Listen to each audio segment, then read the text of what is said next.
2024 had a lot of good and bad things happen. And this is the year in review for 2024.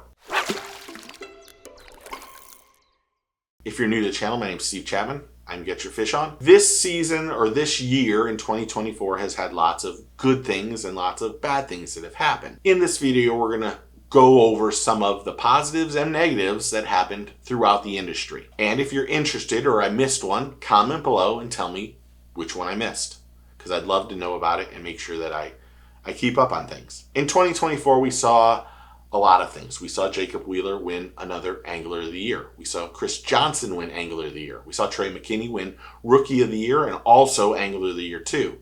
I think that Trey was probably the most controversial angler going throughout the season. There were a lot of things that just seemed to make no sense and errors that he made. But he is young and a really good angler. But without question, Trey McKinney and the rookies from the Elites were one of the storylines that was talked about more than anything. 2024 I call was the year of the whiner on the Bassmaster Elites. Not all anglers, just a few. Some people had their spouses talk for them. Some people had spoke up for themselves. Some people just complained to complain. Some people chirped people. Some people bitched. It was, without question, the most drama-filled season for the Elites that I've seen ever. Another big news this year, Major League cutting the field to 65. In 2025, they'll cut it down to 45 and 5 invitational anglers. But that brought out a lot of drama and a lot of content to figure out who was in and who was out. And while it was kind of an issue at times, anglers needed to decide where they were going to fish from here on out. And it was one of the storylines that was talked about throughout the season. We would be remiss if we didn't say forward-facing sonar was another major issue this year. The Elites didn't really do anything. The BPT made a little change or a big change, and the MPFL made a monstrous change. We're going to see where fans watch or you put their viewership next year. Do they want to watch the Elites that made practically no changes? Do they want to see how the BPT anglers are going to have to use one period to use forward-facing sonar and two without? Or are they going to view the MPFL? Are they going to learn about their anglers and their tournament schedule and no forward-facing technology? We had anglers retire. Mark Zona, Clark Winlet, Derek Hudnall, all put their shoes up. We had Rick Clunn finally retire. We had entry fees, we didn't have entry fees, and then we went back to having some entry fees. It's just what happened this year on the Elites. Trey McKinney was another storyline. Like I said, he had a lot of issues. He was awesome when he fished, though.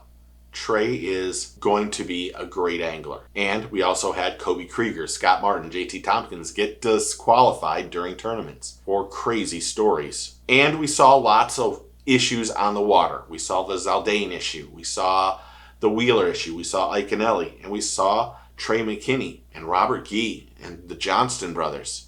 There seemed to be some sort of argument or issue from anglers on the water, either protecting their water or being unhappy because somebody was in their spot. It was just one of the drama-filled issues that went on. In 2024, we saw the first angler get banned from a tournament series for this year and next year in James Watson for speaking out on what he thought was right and what was wrong. We saw the boat accident on the Harris chain where two boaters with co-anglers decided they were going to run through the no-wake zone and almost kill one another. We saw $100,000 of boats, motors, and trailers seized at the Big Bass Splash, which was monstrous. We saw Zach Burge get out of the boat, get disqualified. Then he got reinstated, but he didn't get to fish, and that stinks. And just this weekend, we saw Ben Milliken fishing without a license. For how long? Looks like September 1st it started. And we saw Kyle Welcher win the 4th NPFL Angler of the Year. And these were just a few of the stories that went on in 2024. And I think in 2025, we'll see just as many issues. And I'll try to get the information and the facts and give it to you as well as possible. But what were some of your highlights and some of your lowlights in 2024? Comment below and tell me what you think. Thanks for hitting that like and subscribe button. Thank you for all the new members, all the new subscribers, all the people who comment constantly on the channel. I so appreciate it. I'm humbled by the amount of respect that you give me and that I try to give back. and all of the views and how much this channel has grown in 2024. Without question, this has been the best year I've ever had on YouTube. But it's still a challenge coming up with topics. So if you have something you want me to do, put it in the comments. Let me read it. You never know, I might make it a video. So thanks again for everything. Remember, take a kid fishing, tight lines, cheers, and get your fish on.